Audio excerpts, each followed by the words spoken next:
Mr. Coxes.Dad Stories, podcast 10, I believe. I want to talk tonight a little bit about caves, kind of scary cave stories, kind of ridiculous cave stories. Let's go with number one in that area. So, on some youth outings we did, I used to work as a youth pastor as well, did a lot of youth pastor stuff with volunteer as well. In addition to being a scientist and environmental and safety manager type person, and then a science teacher, a social studies teacher. But we used to take some youth trips, and of course we took some school outings too, but we took some youth trips, and one of these was to a really cool park in southern Indiana. One of them was Clifty Falls. Another one that we went to was Spring Mills. It actually has caves that you can go in.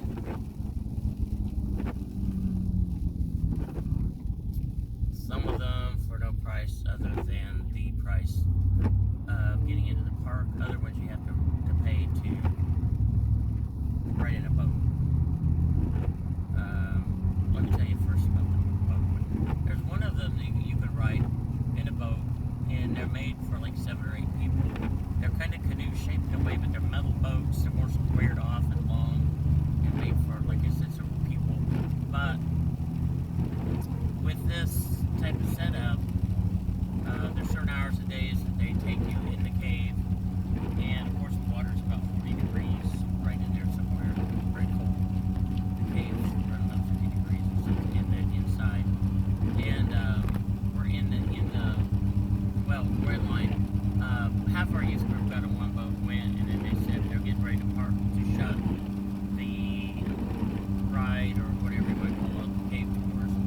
And so they said, okay, we've got one last boat ready.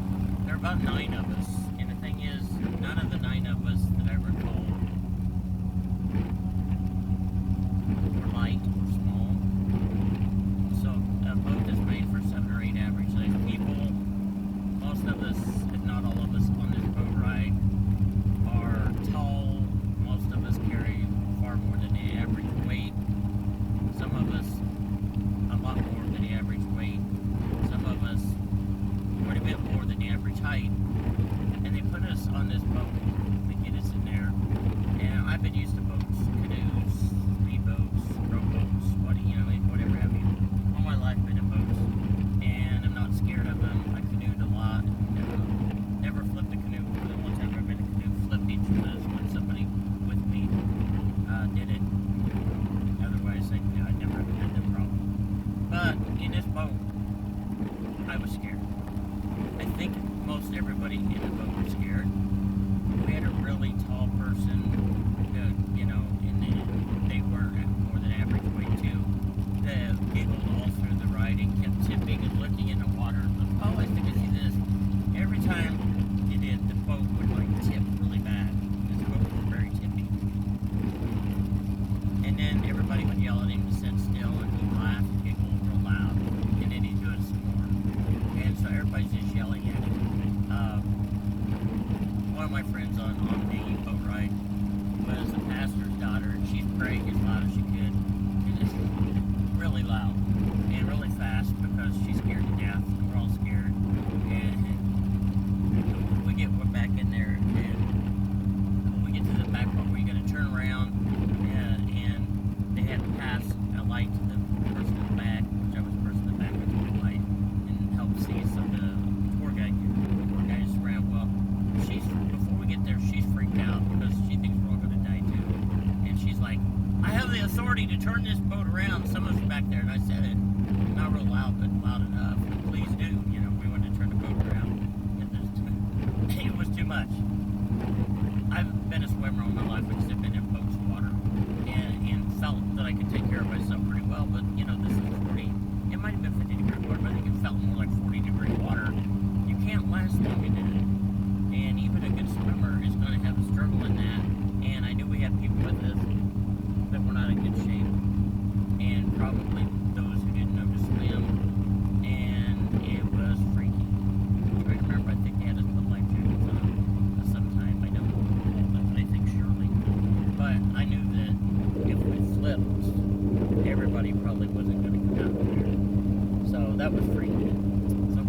of that ride finally. None of us ever went into it again. We go down, at some point we go down to this other, there was twin caves and there were some others.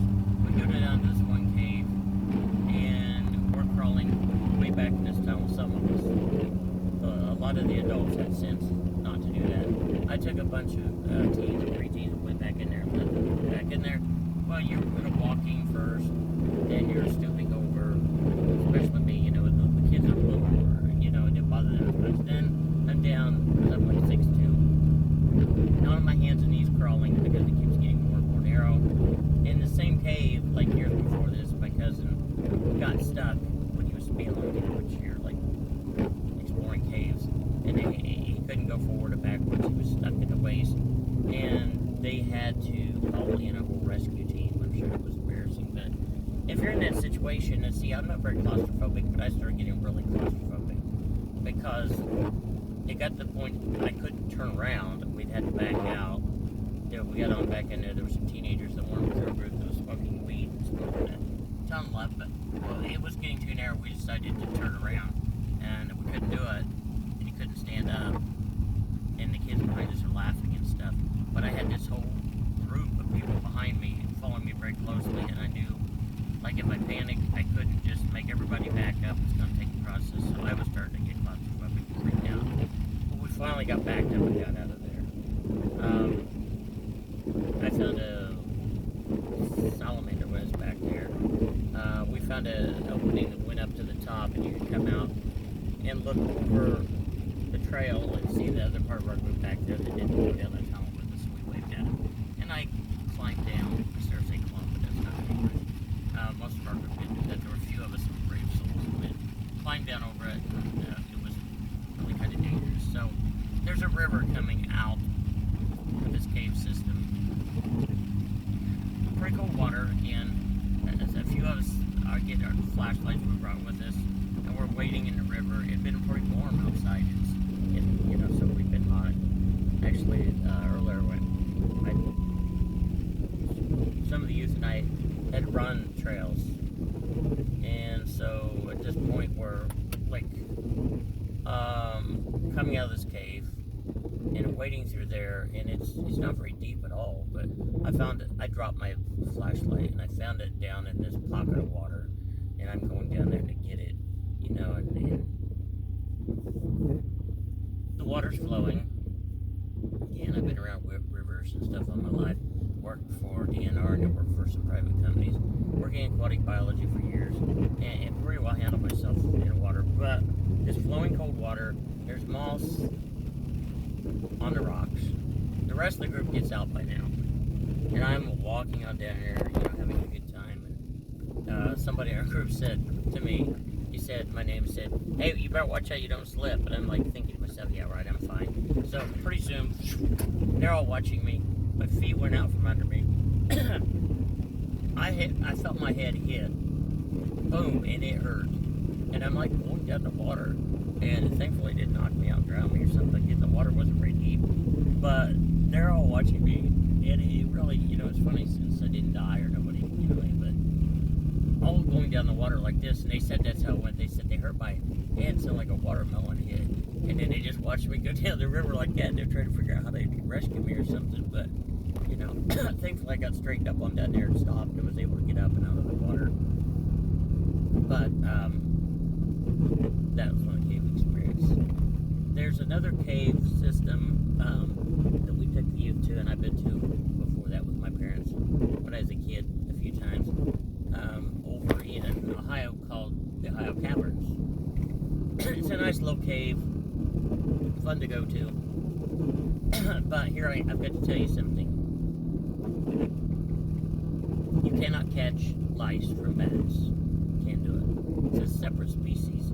You cannot catch them from birds, separate species. There's actually a thing called fish lice that is not really lice at all. You can't catch that either. It's a parasitic copepod that's specialized to live on fish and working with fish a lot. I've seen some of those before. Some often did see some. So I had a friend that went to, him and two other friends went to this Ohio Caverns. There's bats flying around when you go in. Sometimes they're not. The tour guide girls told them, do not, don't freak out. The bats have a good sonar. They're not going to touch you. They're not going to do anything to you. Just don't wave your arms and confuse them because your sonar, then they'll get messed up. So one of my friends had this pretty big fro here, and he's freaked out because the bat's, around it. So he does exactly what she tells him not to do. Starts waving his arms. The bat's trying to miss his arms, and so the bat doesn't want your hair. It doesn't want to get stuck in your hair. It has no desire to get stuck in your hair. I know there's old stories that say that. There's always a chance of getting rabies from bats, but like most bats don't have rabies, and they're not, especially in the United States, where we're at in the Midwest, aren't vampire bats, and they're not going to try to bite you. And now if you handle them and they can't get away from you, they can bite you, and then you can have to go get rabies shots. So you don't want to do that. I've worked with bats. I've handled some before with gloves and the proper techniques. I've saved a lot of them that were stuck in houses. Some of them were stuck in my house. So I had cats that used to, in two different places, they used to jump way up in the air and pull down the bats, and the bats would fly down and they'd kill the bats. So I'd have to get the bats away from the cats. And the cats were my number one priority because they're my cats, but I don't want the bats killed either. Plus, by the way, bats in Indiana are endangered. In most places in Indiana, they're endangered. There's a big fine and possible jail term or prison term for knowingly killing a bat or injuring it. So just a lot of you don't know that. If one gets in your house this summer, just open the windows or doors and turn the lights off. It'll find its way out usually. You don't have to kill it. You don't have to hit it with things, all that kind of business. So anyway, having said that, this bat that's confused, my friend who's afraid, he started waving his arms. The same friend that's afraid of raccoons and everything. He's waving his arms. The bat was it's probably its little claws, but it just hit the top of his forehead and his throat. Well, not his forehead, but his throat. It just feels whoosh. My question is, did the bat really hit him, or was it even the wind in the back? But anyway, you felt it. So he's so convinced he's got bat lice. The rest of the cave tour, he's doing like this, trying to knock the bat lice that he supposes is his hair out. My other friends who are with him were trying to settle him down. Was just like, dude, you're embarrassing me, stop it. But he can't, he's just like this. So he gets home, he puts gasoline in his hair to kill off the lice that aren't even there. Dude, don't put gasoline on your hair. Gasoline soaks through your skin, it can damage your kidneys, your liver, etc. Defends your skin. Besides, if there had been a little spark, he would have went up in flames. Bad thing to do. Another time, he had some kids come over his house. He had some kids that were adopted kids, kind of that he helped take care of and stuff. And one of her friends over, and they're hanging out there, and staying all night, and they were laying in the couch and everything. And finds out she had lice, so they all got lice treatment. Freaked out. I had a similar experience one time when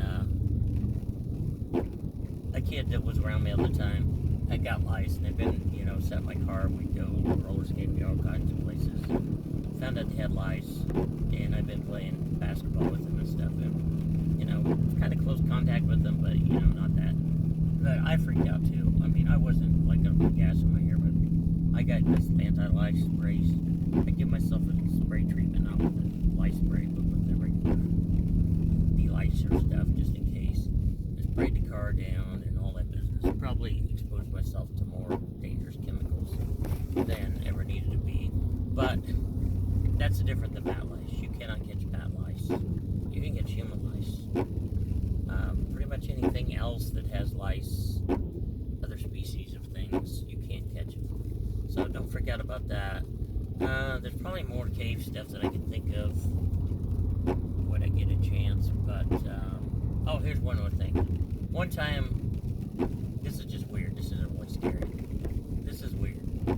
We drove clear down from Indiana to Tennessee to Lookout Mountain, and we drove to the Lost Sea, which is a really cool, because it's like a big lake underwater.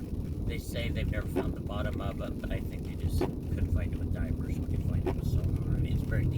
And they're small glass bottom boats, which are kind of freaky because you're over this really deep water that's really cold, and they're not as rocky as those other things. You gotta be careful, but it's cool looking, and they've stocked trout or salmon, and I think it's trout. You can see them swimming down there, and you can feed them and all that business, so it's cool. But there's this big long, it's just stairs you go down this big long tunnel, walk. Well, my sister lost her earring clear back home in Indiana. She gets down there in that long tunnel going down to that cave, finds the earring. We're all like, dude, and I'm not really into portals and all that weird stuff. But it would seem almost like it was like a portal in another dimension or something, and really, I don't believe it now, I'm just saying. She found the earring that was lost, identical, it wasn't similar to it. All we could figure is maybe it was stuck in her clothes in the suitcase or something and happened to fall off, but it was weird. And there was a big area where there used to be Native American tribes have meetings in there and do, I think, like religious rites and stuff like that. And they had found saber-tooth tiger bones in there, so it's a really cool place to go. But get on, maybe you'll find your lost earring while you're there. Just kidding. So that's all for this podcast. I'll catch you in another podcast. Also check out Mr. Cox's Supercharged Science and Animal videos. Catch you next podcast.